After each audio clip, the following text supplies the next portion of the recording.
Nah, terima kasih pula kami aturkan sebanyak-banyaknya kepada tamu undangan dalam hal ini dari pihak BIN, dari teman-teman mahasiswa, dari FKPT tentunya sebagai mitra kerjasama kami. Nah, acara ini tentunya merupakan hasil dari perkembangan terbaru seperti yang kita ketahui dalam 1-2 bulan terakhir. Kemenangan Taliban itu membawa serta optimisme bagi gerakan-gerakan radikalisme. Nah, berkaitan dengan itu, FKPT Sulbar kemudian melakukan survei atau penelitian di 2 kabupaten, dalam hal ini Kabupaten Mamuju dan Kabupaten Majene, untuk kemudian mewawancarai stakeholder terkait mulai dari Polri, TNI, sampai kepada ormas dalam hal ini NU Muhammadiyah dan juga teman-teman media untuk menindaklanjuti perkembangan radikalisme di Sulawesi Barat. Nah, indeks radikalisme ini merupakan program tahunan yang dilaksanakan oleh FKPT yang tentunya merupakan perpanjangan tangan dari BNPT atau Badan Nasional Penanggulangan Terorisme. Nah, pada fokus gerak diskusi ini kita akan mencoba memaparkan relasi antara kemenangan Taliban dan perkembangan radikalisme di Sulawesi Barat dari hasil pembacaan kami di lapangan, dalam hal ini di 2 kabupaten, yaitu Kabupaten Mamuju dan Kabupaten Majene. Untuk mengefisiensikan waktu, saya persilakan untuk yang pertama Pak Yusran selaku akademisi dan sekaligus Kabid Penelitian FKPT Sulbar. Untuk waktunya kami persilakan. Bismillahirrahmanirrahim. Assalamualaikum warahmatullahi wabarakatuh. Waalaikumsalam. Selamat sore, salam sejahtera untuk kita semua. Yang saya hormati Bapak-bapak para narasumber, yang saya hormati Bapak Ketua KPP Provinsi Sulawesi Barat, Bapak Wakil Ketua yang mewakili Bapak Kepala di daerah Provinsi Sulawesi Barat, tentunya yang kami muliakan, yang kami banggakan adalah teman-teman para peserta diskusi ini yang juga diselenggarakan oleh Residensi Institute. Puji syukur kita panjatkan kepada Tuhan Yang Maha Kuasa karena atas nikmat-Nya sehingga pada sore hari ini kita masih diberikan kesehatan, kekuatan untuk bersama-sama dalam rangka berdiskusi, sharing pendapat, dan kemudian berbagi informasi kaitannya dengan tema yang telah diangkat oleh panitia pelaksana. Satu hal yang kemudian tema yang diberikan ataupun diamanahkan kepada saya untuk saya dapatkan sampaikan pada sore hari ini adalah indeks radikalisme terorisme di Provinsi Sulawesi Barat. Nah, kaitannya dengan tema yang telah disampaikan tadi, bahwa sesungguhnya gejolak yang terjadi di Afghanistan dalam hal ini adalah kemenangan Taliban. Saya kira itu menjadi hal yang tontonan masyarakat. Oleh karena itu perlu kemudian menjadi kewaspadaan bagi semua elemen, bagi semua stakeholder, khususnya kita di Provinsi Sulawesi Barat. Kita sudah melihat, kita sudah mencermati bahwa proses-proses yang terjadi di sana, euforia yang dirasakan oleh masyarakat dalam hal ini Taliban itu mengindikasikan bahwa gerakan-gerakan yang dilaksanakan sesungguhnya tidak menutup kemungkinan dan tidak bisa dipungkiri itu bisa menjadi contoh ataupun instrumen bagi kelompok-kelompok yang ada di luar daripada Afghanistan, khususnya Indonesia. Oleh karena itu saya mengutip pernyataan daripada Kepala BNPT Republik Indonesia dan sebagaimana bahwa yang sesungguhnya harus lebih intensifkan adalah kerja-kerja daripada pengamanan. Kita tidak boleh lengah, kita tidak boleh terlena dengan kondisi yang kita rasakan hari ini. Sebagaimana data terakhir juga bahwa kalau bicara tentang survei-survei yang dilaksanakan oleh KPT dari 2016, 2017, 2018 sampai kemudian 2021 ini ada beberapa hal sesungguhnya yang menjadi rekomendasi-rekomendasi, tapi tentunya harus menjadi perhatian untuk kita semua, baik kami yang ada di KPP maupun kami yang ada di akademisi, termasuk bagi Bapak Ibu yang hadir di dalam ruangan ini. Baik, secara singkat saya ingin menjelaskan dulu terkait dengan indeks potensi radikalisme terorisme di Sulawesi Barat. Nah, kalau bicara tentang survei ini, sesungguhnya ini survei yang dilaksanakan pada tahun 2021, ya. Namun kemudian hasilnya belum dirilis, ya, karena mengingat bahwa proses penelitian itu masih berjalan.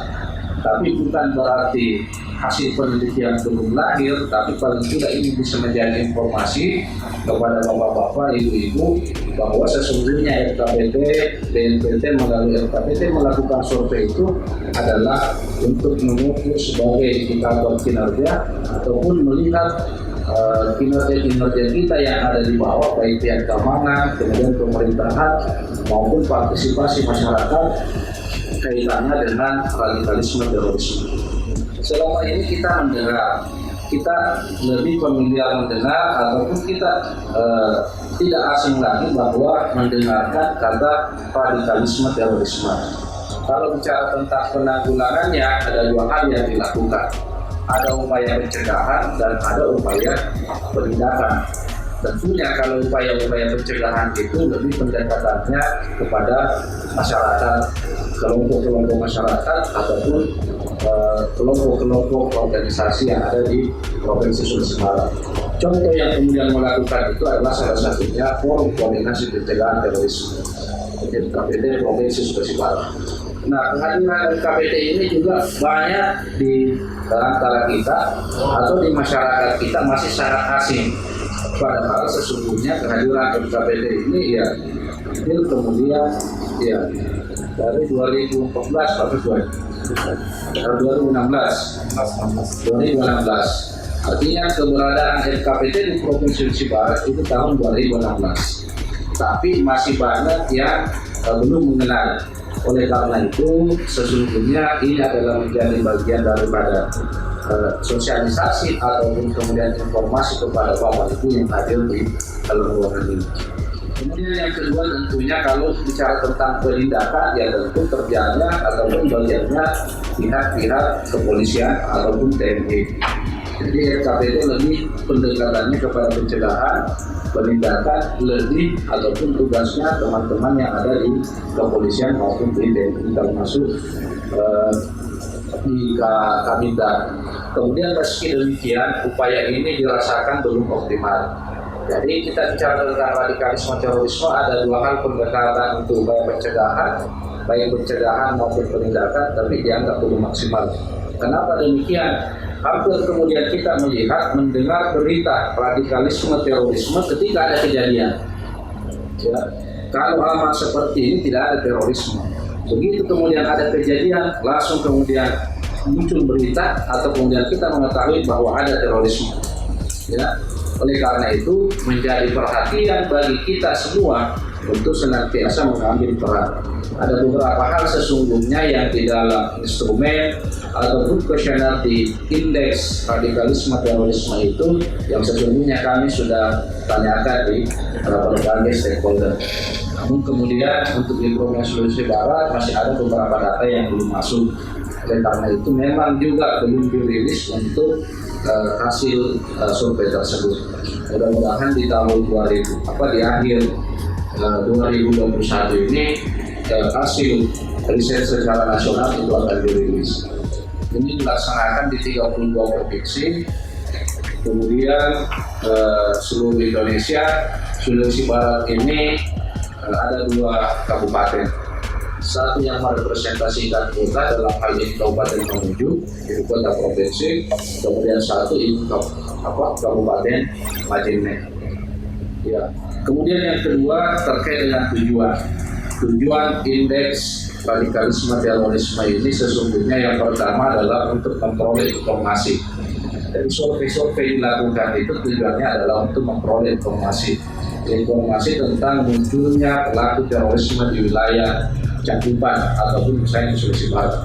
Kita survei di Sulawesi Barat tentu yang diharapkan data tersebut paling tidak sebagai informasi khususnya di wilayah Sulawesi Barat. Apa yang kemudian kita lakukan terkait dengan adanya data itu? apakah kemudian kita akan membiarkan ataukah melakukan upaya-upaya ataupun dalam bentuk program-program, salah satunya program yang kita laksanakan hari ini. Kemudian yang kedua adalah untuk memperoleh informasi tentang risiko sebuah wilayah menjadi sasaran aksi daripada kelompok radikalisme terorisme. Selain bicara tentang apa sesungguhnya munculnya pelaku, tapi yang kedua adalah menjadi wilayah sasaran, ya. Jadi kemudian potensi Sulawesi Barat ini, kalau kita bicara ke belakang lagi, Sulawesi Barat ini merupakan perlintasan dari Sulawesi Selatan, kemudian Sulawesi Tengah, dari Sulawesi Selatan, Sulawesi Tengah, kemudian ke Kalimantan.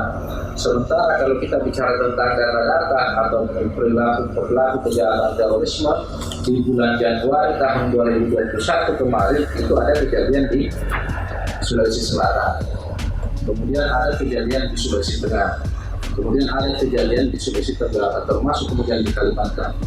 Hari ini kita bisa mengatakan bahwa di Sulawesi Barat tidak ada, yang artinya hari ini. Namun kemudian perlu menjadi waspada bagi kita yang ada di Provinsi Sulawesi Barat. Kemudian yang ketiga, tujuannya adalah untuk memperoleh informasi tentang kejadian terorisme di tingkat nasional. Kenapa kemudian provinsi ataupun kabupaten butuh data adalah sebagai informasi secara nasional.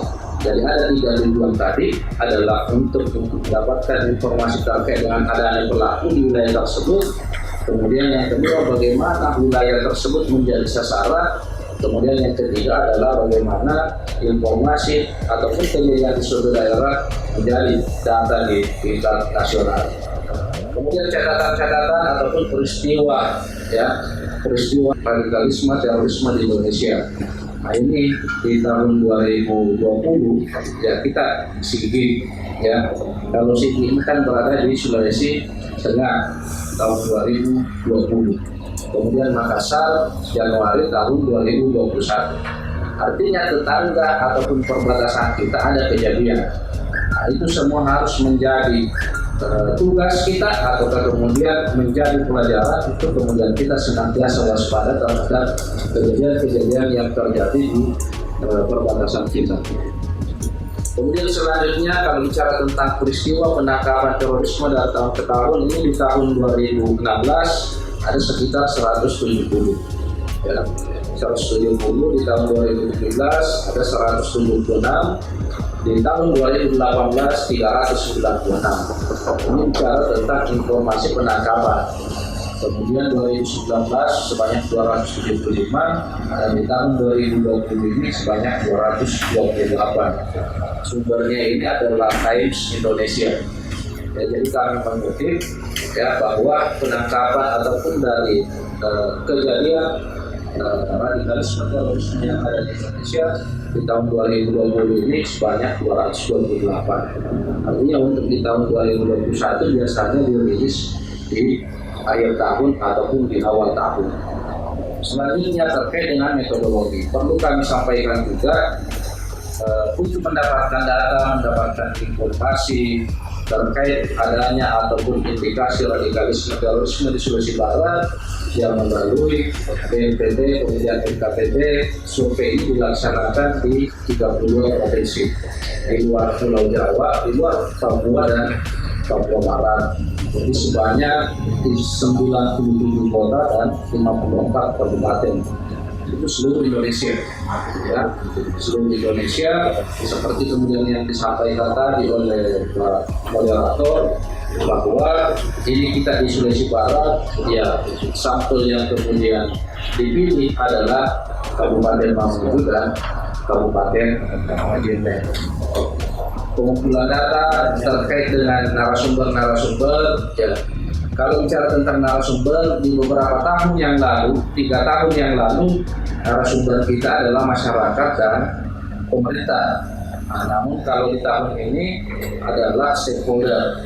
Stakeholder yang mana? Jadi ada dari Kepala Badan Kesbangpol, tapi khususnya yang ada di kabupaten. Jadi narasumber kami adalah Kepala Badan Kesbangpol Kabupaten Mamuju dan Kabupaten Majene.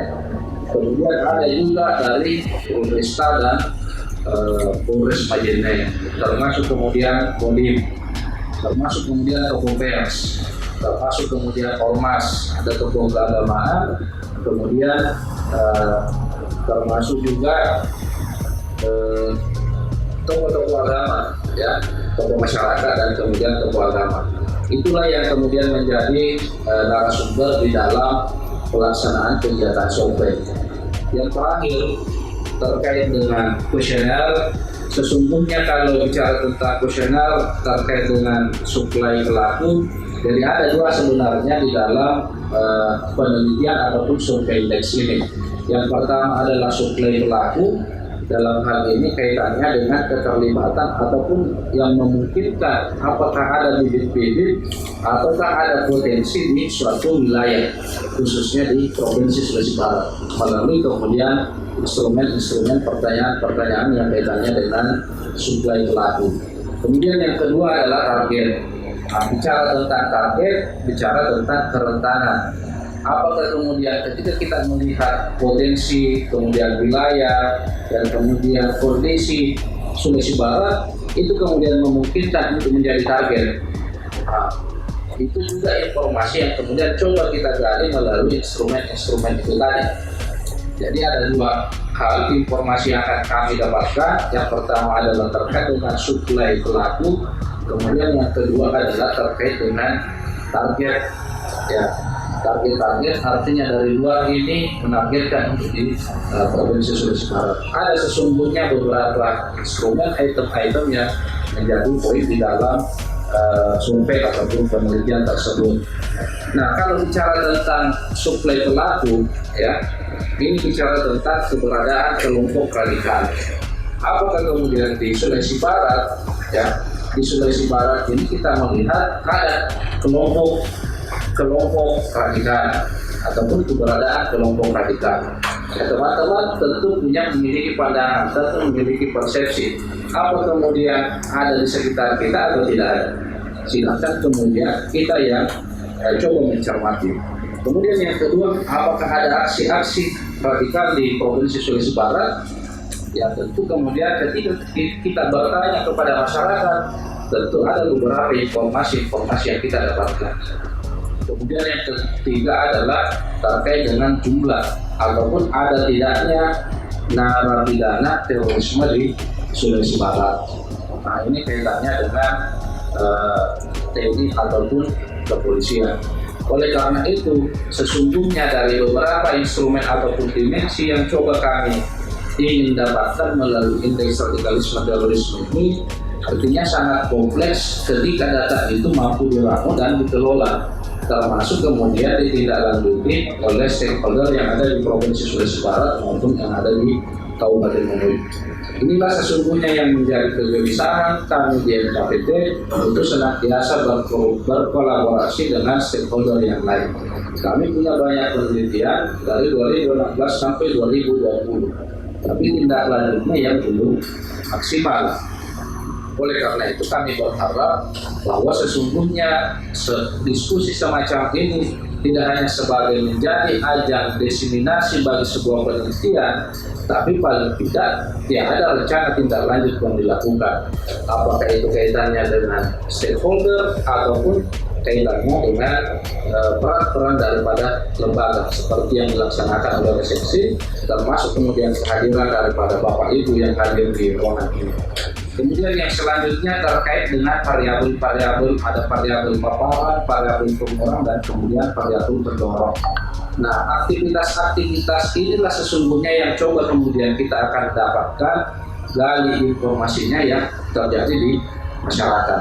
Karena tidak semua kejadian yang ada di desa, yang ada di lapisan masyarakat itu diketahui oleh keamanan, dalam hal ini baik TNI maupun kepolisian. Termasuk juga ya kejadian-kejadian yang terjadi tidak semua diketahui oleh pemerintah yang ada di kabupaten.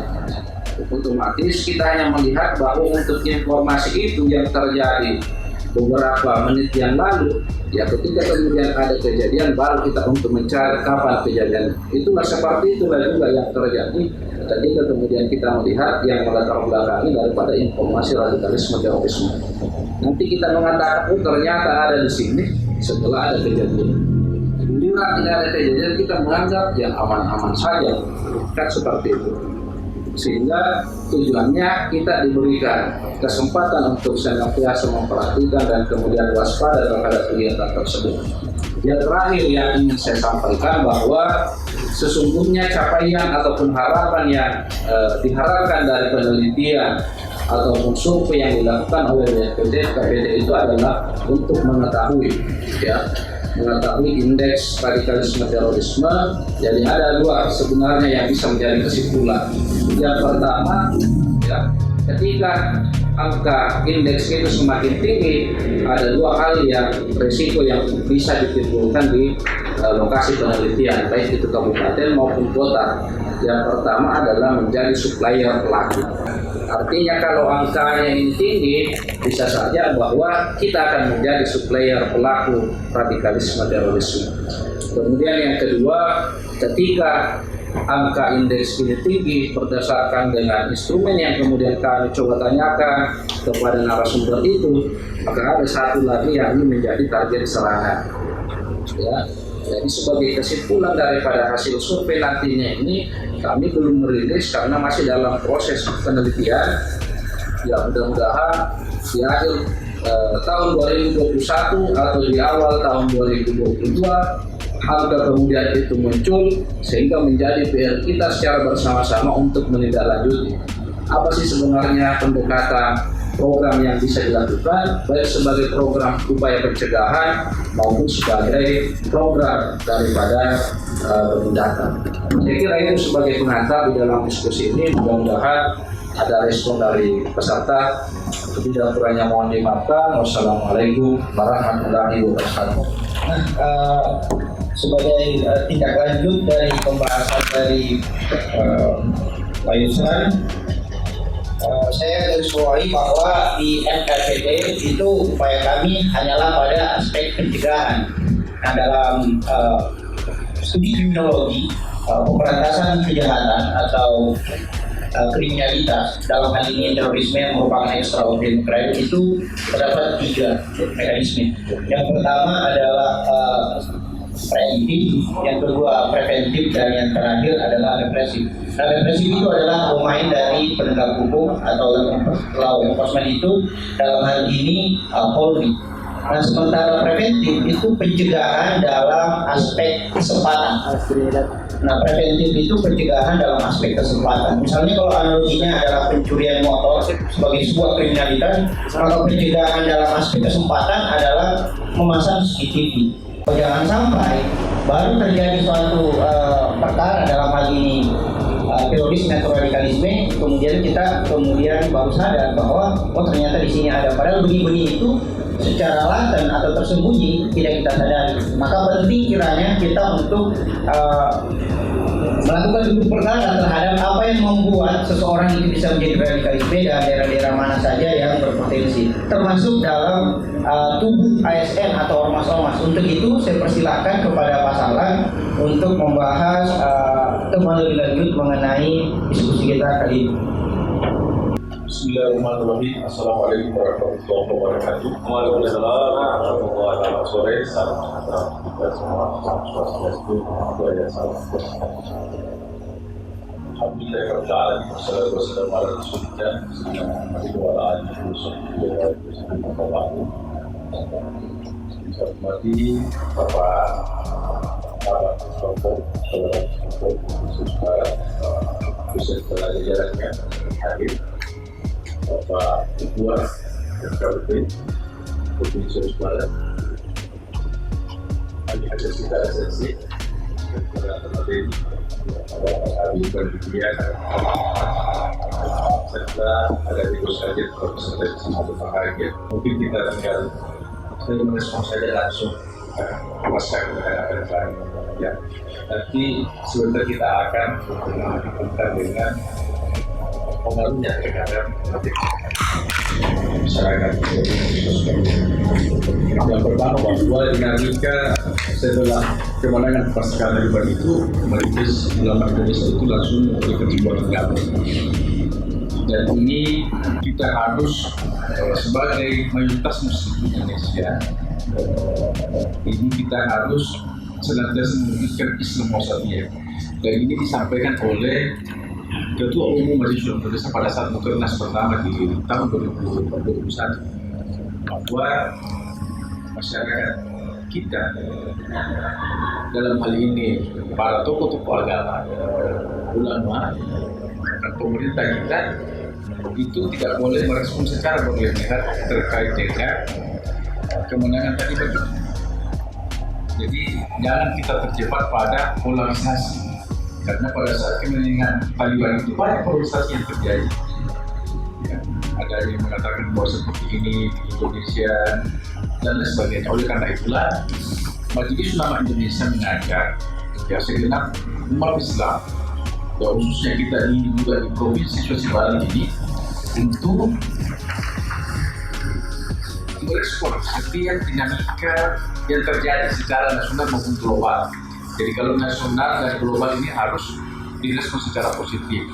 Nah, mengapa perlu kita respon secara positif? Karena dinamika yang terjadi di Afghanistan itu, maka masyarakat Indonesia harus menanggapinya dengan sikap yang mutawassit atau menengah, atau tawasud, atau iktidal.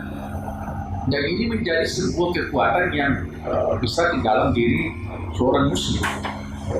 Nanti sebentar saya akan mencoba mengurai apa sesungguhnya latar belakang mengapa mereka yang tadinya beriman dengan pemahamannya lalu kemudian keluar dari pemahaman itu, lalu kemudian mereka terjebak di dalam paham radikalis atau mungkin menjadi seorang teroris. Yang perlu kita tahu mengapa. Nah, kalau indeks yang kita dengar tadi untuk dibuat kabupaten yang ada di Sulawesi Barat, indeks rasio terorisme itu belum kita mendapatkan sejauh mana persentase pemahaman ya. Saya kira pemahaman karena rasio yang diangkat di situ. Misalnya upaya-upaya apa dilakukan oleh pemerintah, masyarakat di dalam merespon setiap kejadian-kejadian yang ada dalam masyarakat. Nah, ini juga menjadi catatan positif bagi Majelis Ulama Indonesia.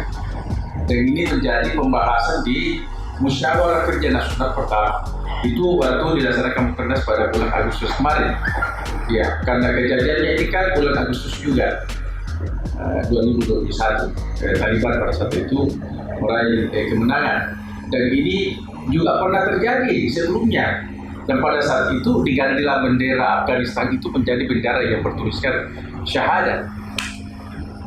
Syahadat yang berkonteks Afghanistan atau Taliban. Nah, oleh karena itu Majelis Ulama Indonesia mengajak kita semua untuk menjadikan ya bangsa kita ini untuk tidak terjebak pada polarisasi yang terjadi di Afghanistan itu dengan pasca kemenangan Taliban.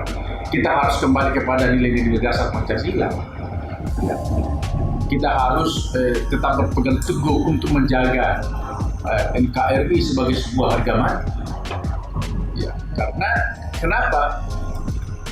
Seseorang yang terjebak atau mungkin terlibat bahkan masuk dalam organisasi teroris itu karena beberapa faktor. Ada ini buku belum terlalu ada di toko-toko belum. Ini baru hanya beberapa orang yang pegang ini buku, itu tertulis di sini lantai as. Artinya itu jangan putus asa. Bahkan buku ini baru satu kali dikaji, itu pun juga di BCU Kabupaten Nagrekan. Sesungguhnya Muisul Bariti yang harus mengkaji lebih awal. Akan tetapi pada saat itu ada kegiatan, sehingga kita menunggu kapan ini akan dikaji. Dan ini bersama dengan penulisnya, karena penulisnya ini bertemu langsung dengan para teroris, pelakunya. Bahkan bertanya apa yang melatar belakang Anda sampai terlibat teroris.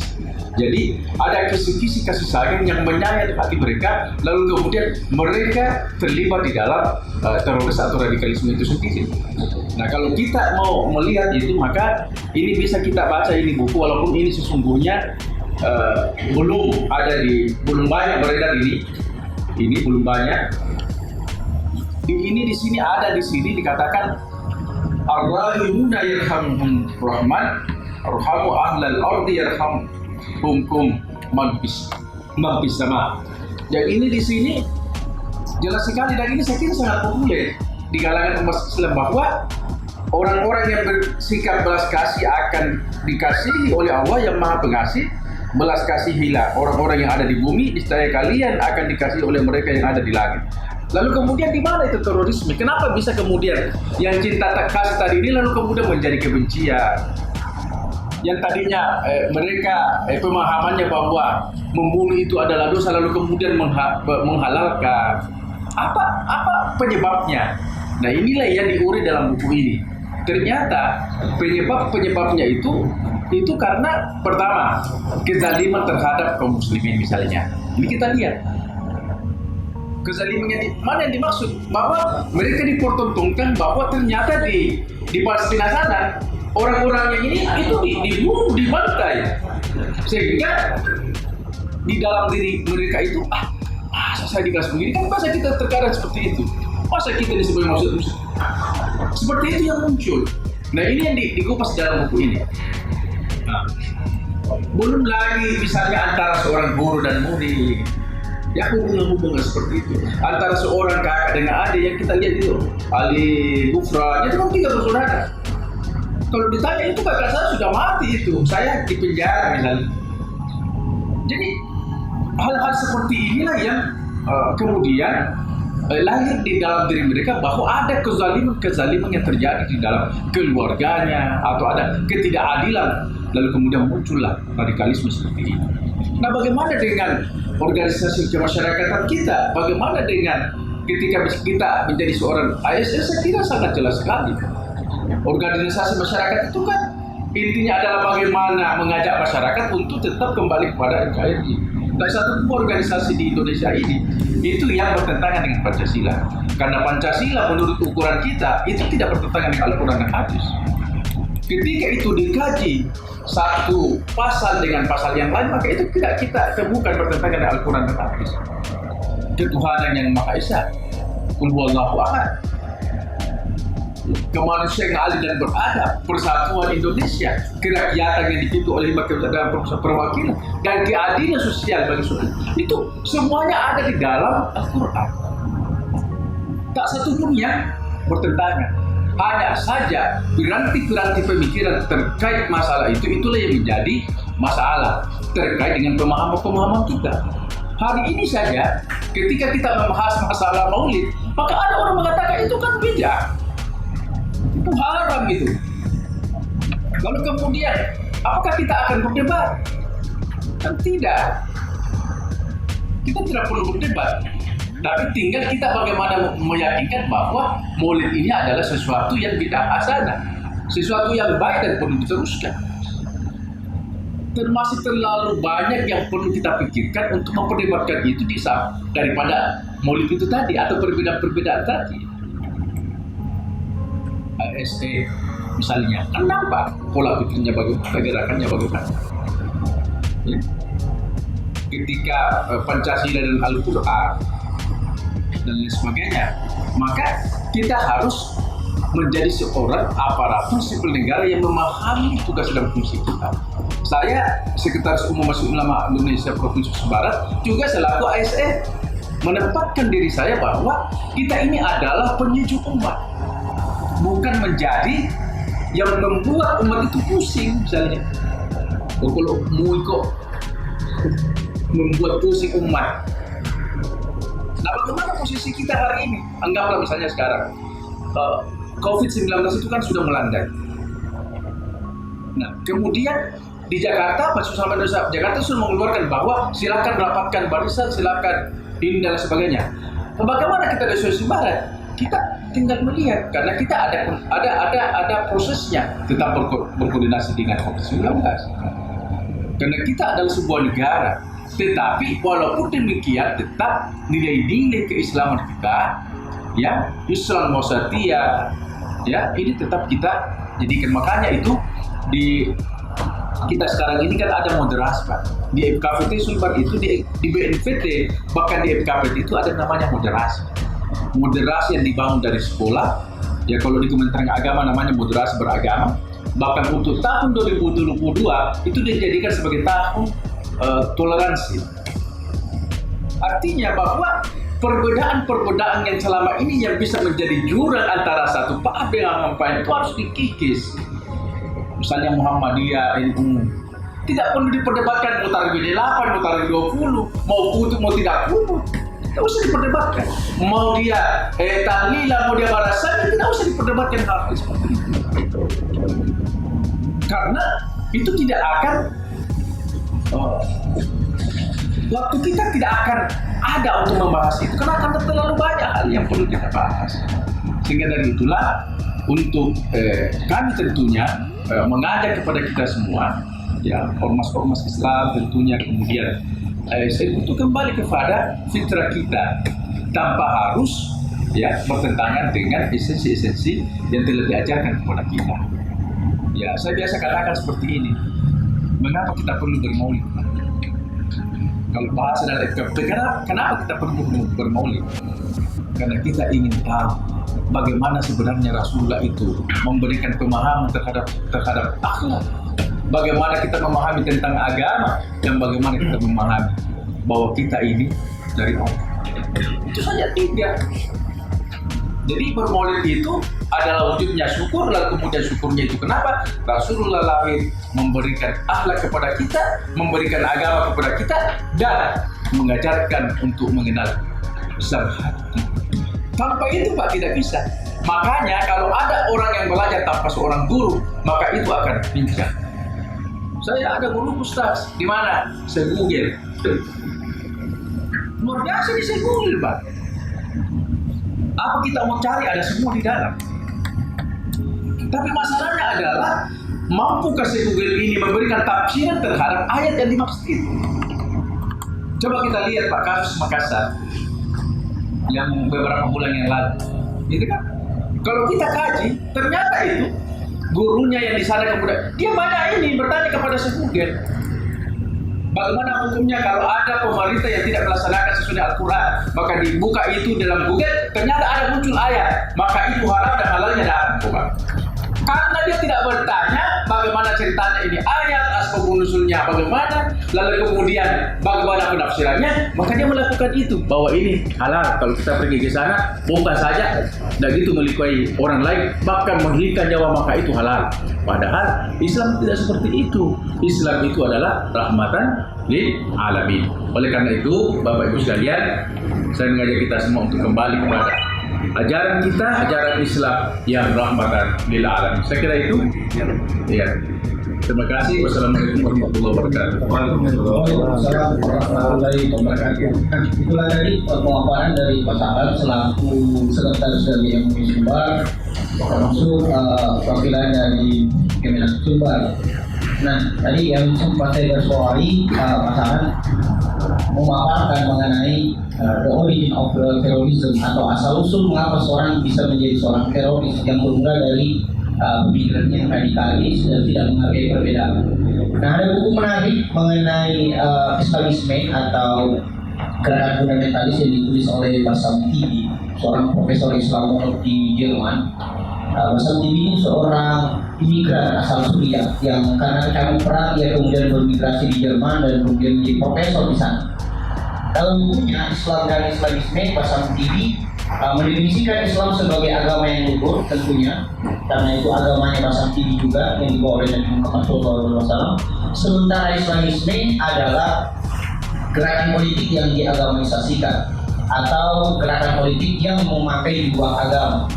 Adapun pilar-pilar Islamisme atau karakteristik Islamisme itu dapat kita lihat satu dari pemikirannya yang saklek atau dualistis, bahwa kalau saya hitam, Anda putih, saya benar, Anda salah. Jadi pemikirannya dualistis. Karakteristik lain dari Islamisme ini atau yang biasa kita sebut sebagai radikalisme adalah kepercayaannya terhadap bahwa pemerintah itu togut. Jadi jika ada narasi-narasi yang menyerang pemerintah itu togut, itu merupakan benih-benih radikalisme. Juga terhadap demokrasi, ia menganggap demokrasi hanya sebagai alat untuk mencapai tujuan khilafah.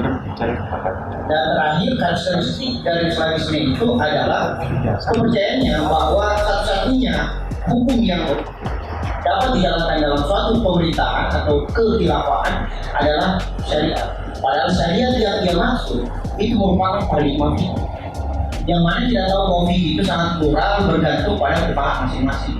Sehingga jangan sampai kita semua yang berada di sini atau saudara-saudara kita yang di luar itu terjerembab oleh Islamisme, yaitu gerakan politik yang mengatasnamakan agama Islam. Dan ini bukan cuma sui generis berlaku dalam umat Islam, hanya karena tidak kebetulan orang Indonesia yang menggunakan Islam. Di India juga ada fundamentalisme Hindu di partai sayap kanan, ada fundamentalisme Buddha di Myanmar, dan ada fundamentalisme yang Kristen dalam hal ini white supremacy di barat.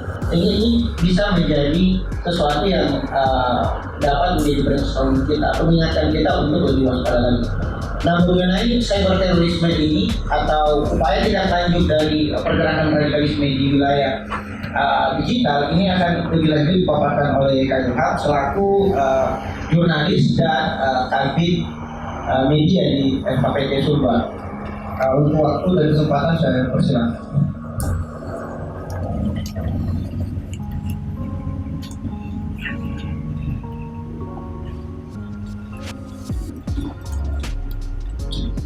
Bismillahirrahmanirrahim. Assalamualaikum warahmatullahi wabarakatuh.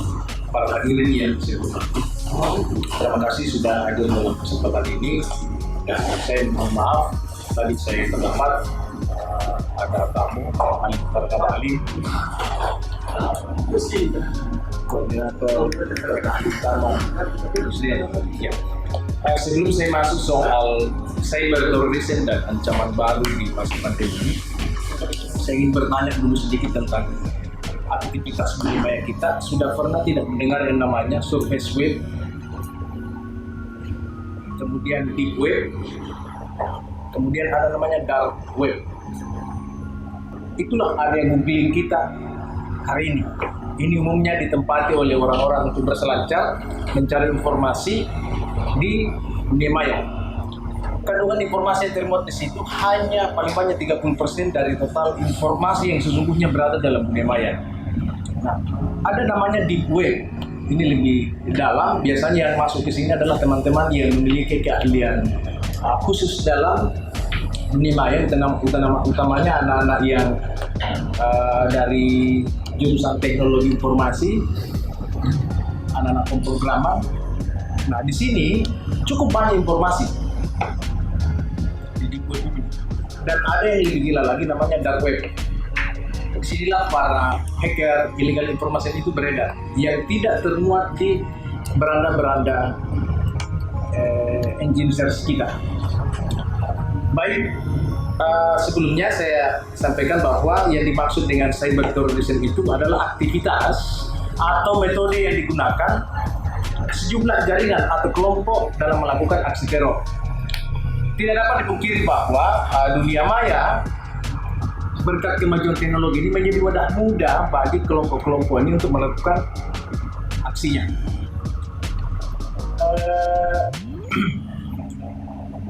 Cyber terorisme ini kan masuk dalam kategori kejahatan lintas batas negara. Dia masuk kategori sebagai kejahatan luar biasa. Gerakannya sangat terorganisir dan cenderung memanfaatkan hampir semua media sosial yang juga kita konsumsi hari ini. Jadi ini kan bentuk transformasi dari metode konvensional yang biasanya mereka lakukan, juga menyesuaikan dengan kondisi zaman. Jadi jangan dikira hanya kita ini yang melakukan penyusuan terhadap kemajuan teknologi. Mereka jauh lebih cepat terhadap itu. Pelakunya juga lintas negara, bisa dari negara mana saja. Bahkan hari ini mereka menamai dirinya sebagai, ada menyebut dirinya sebagai kelompok separatis, ada kelompok pejuang pembebasan, kelompok militan, dan lain-lain. Banyak sekali istilah mereka gunakan. Kenapa seperti itu? Untuk memudahkan mereka melakukan penetrasi terhadap pengkonsumsi opini-opini yang mereka munculkan di dunia maya. Jadi kemampuan kamuflasenya ini sangat luar biasa. Nah, bentuk gerakan yang mereka lakukan juga bermacam-macam. Jadi internet ini mereka gunakan untuk kegiatan terorisme. Nah, seperti apa kegiatan-kegiatan mereka lakukan itu? Biasanya dalam bentuk penggalangan dana melalui jaringan internet, kemudian proses koordinasi sesama mereka, kemudian perencanaan dan pelaksanaan, sampai ke penentuan kepada lokasi eksekusi. Kemudian melakukan gerakan propaganda, hasutan, rekrutmen anggota baru, mencari informasi dan data tentang sampai ke anggota kemiliteran, gerakan intelijen, dan pejabat-pejabat publik baik di pemerintahan maupun di sektor politik.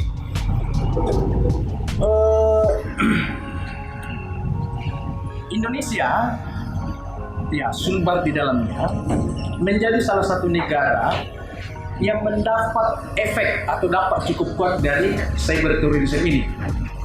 Itu dimulainya kapan? Sejak terjadinya bom Bali pada tahun 2022 sampai hari ini. Dari situ mulai mengancam gerakan-gerakan cyber terrorism ini. Ketersediaan dan tingkat kekuatan cyber terorisme dan penggunaan media online di sebuah pemerintahan juga akan menentukan sistem keamanan masyarakat dan kelompok aksi teror ini. Jadi kalau mereka punya itu, saya kira negara kita juga punya kekuatan yang sama untuk membendung itu. Merujuk kepada apa yang disampaikan oleh Pak Komjen Boy Rafli Amar, Kepala BNPT, beliau sendiri menyampaikan bahwa setidaknya ada 216 orang yang terlibat dalam aksi terorisme dari Januari hingga Mei 2021. Keterlibatan ini terkait jaringan itu dibagi dua kelompok besar. 71 orang itu terkait dengan jaringan Jamaah Islamnya JI. Kemudian 144 orang terlibat dalam jaringan JAD yang namanya dirinya Jamaah Ansarud Daulah. Kemudian ada 1 orang deportan. Yang menarik untuk kita cermati, karena di masa pandemi ini hampir semua aktivitas orang terbatas secara sosial, dibatasi ketemu orang, tetapi kemampuan orang untuk berselancar dalam dunia maya jauh lebih banyak. Bahkan sebelum pandemi sekalipun, di kita ini, saya mungkin dan bapak-bapak dan saudara-saudara sekalian, minimal 8 jam dalam sehari menatap muka dengan Google ini, YouTube dan kawan-kawannya. Mungkin baru bangun pagi, yang dilihat pertama adalah handphone kita. Pesan apa yang masuk? Apa informasi terbaru yang beredar? Apa status orang? Kenapa itu? Ada tipikal kepo yang dominan di kita ini. Nah, aktivitas terorisme di dunia cyber itu ada peningkatan selama masa pandemi. Kelompok-kelompok ini secara aktif melakukan perekrutan anggota hingga membuka pendanaan. Selama pandemi, ancaman ini tidak menghilang, justru menciptakan tantangan baru. Misalnya, opini yang berkaitan dengan agama atau melempar wacana yang membandingkan antara agama kita dengan ideologi bernegara. Padahal dia bukan sesuatu yang sepadan untuk dibandingkan. Seperti misalnya pilih mana, sayang mana, misalnya anakmu atau istrimu. Ini kan bukan sesuatu yang dibandingkan. Apalagi undangnya tidak boleh memilih keduanya. Wah, di sini kadang orang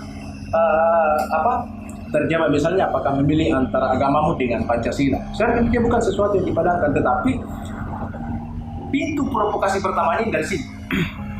Bukti bahwa aktivitas internet ini cukup mempengaruhi seseorang untuk terlibat dalam gerakan radikalisme, termasuk berpikir radikal. Ingat kasus pada Maret 2021, kasus penyerangan di Mabes Polri. Terduganya inisiatif A diduga kuat terpapar ideologi ISIS ini dari internet. Bahkan di tahun ini ada kenaikan transaksi keuangan yang mencurigakan hingga 101%. Ini menurut Kepala BNPT. Transaksi keuangan mencurigakan ini diduga kuat terkait dengan jaringan terorisme. Terdapat aktivitas crowdfunding dalam pendanaan aktivitas teroris ini. Nah, ini salah satu ancaman baru di masa pandemi ini. Kemudian, cukup tinggi kecenderungan perempuan untuk terlibat dalam gerakan-gerakan dan aksi terorisme ini. Hasil studi dari Sofan Card Center menyatakan bahwa dukungan kepada jaringan teroris yang dilakukan oleh perempuan bertambah pesat di wilayah Asia Tenggara, termasuk Indonesia di dalamnya. Dan secara statistik, di tahun 2015 ada 3 perempuan yang ditangkap karena terlibat kasus terorisme. Sementara dari 2016 sampai 2020 sudah mencapai 40 orang perempuan yang terlibat dalam gerakan ini. Kenapa demikian? Salah satu indikasinya kan banyak di rumah ini megang handphone. Itulah manfaatnya sebenarnya. Saring sebelum sharing. Jangan tiba-tiba lihat hal yang menarik, komen. Izin kopas bro, ini yang paling berbahaya. Saya tidak menyatakan bahwa kita lemah pada sisi itu, tetapi faktanya kemampuan verifikasi untuk mencerna dan menyebarluaskan informasi ini masih sangat lemah di kita. Seperti apa lemahnya ya, masing-masing kita evaluasi diri. Ingat-ingat saja, berapa kali dalam sebulan kita melakukan izin kopas bro. Hati-hati. Nah, saya sambung. Masalah lain yang dialami di negara kita adalah adanya namanya Foreign Terrorism Fighters atau FTF. Dalam catatan BNPT, ini 600 sampai 700 WNI yang ditahan di sejumlah camp di Suriah, di Timur Tengah karena terlibat jaringan itu. Mayoritas dari mereka adalah perempuan. Ini yang masalah. Dan anak-anak. Bahkan anak-anak yang terlibat itu dikasih contoh, minta maaf, Pak ya. Itu diambilkan boneka pada saat mereka didoktrin, disuruh potong leher boneka itu. Maaf, videonya kita tidak munculkan di sini. Dari awal menciptakan ideologi dalam diri anak-anak kebencian terhadap agamanya. Jadi hati-hati pada sikap intoleran ini. Lalu terhadap masalah ini, apa yang harus kita lakukan? Karena tidak mungkin mengenali masalah, kita tidak harus melakukan apa-apa atau berdiam diri saja. Negara kita sudah cukup banyak memiliki aturan soal isu-isu penanggulangan terorisme ini. Di antaranya Undang-Undang Nomor 5 Tahun 2018, PP 77 Tahun 2009, PP 35 Tahun 2020, Perpres Nomor 7 Tahun 2001 tentang rencana aksi nasional pencegahan dan penanggulangan ekstremisme berbasis kekerasan yang mengarah pada terorisme. Nah, yang kita perlukan hari ini adalah kita harus percaya bahwa keseimbangan diperlukan antara pendekatan keras dan lunak. Soft and hard approach ini kita perlukan. Nah, untuk mencegah gerakan terorisme ini, yang kita perlukan adalah pendekatan lunak. Ini yang perlu ditingkatkan untuk mencapai tujuan jangka panjang. Pesan saya, hati-hati berselancar di dunia maya. Kalau tidak mahir, ya bagaimana peselancar itu jatuh tergilas ombak. Intinya Pak, saring sebelum sharing. Hindari kebiasaan izin kopas bro. Ini sangat berbahaya. Terima kasih. Assalamualaikum warahmatullahi wabarakatuh.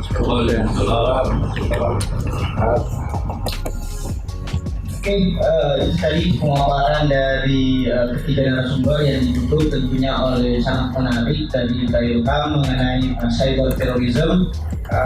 Sini yang saya garisbawahi salah satu penyebab dari meningkatnya indeks radikalisme itu dikarenakan akhirnya kita berselancar di dunia maya. Ini pula yang mendasari rasa ingin tahu kita yang berlebih atau dalam bahasa populernya seperti kepo.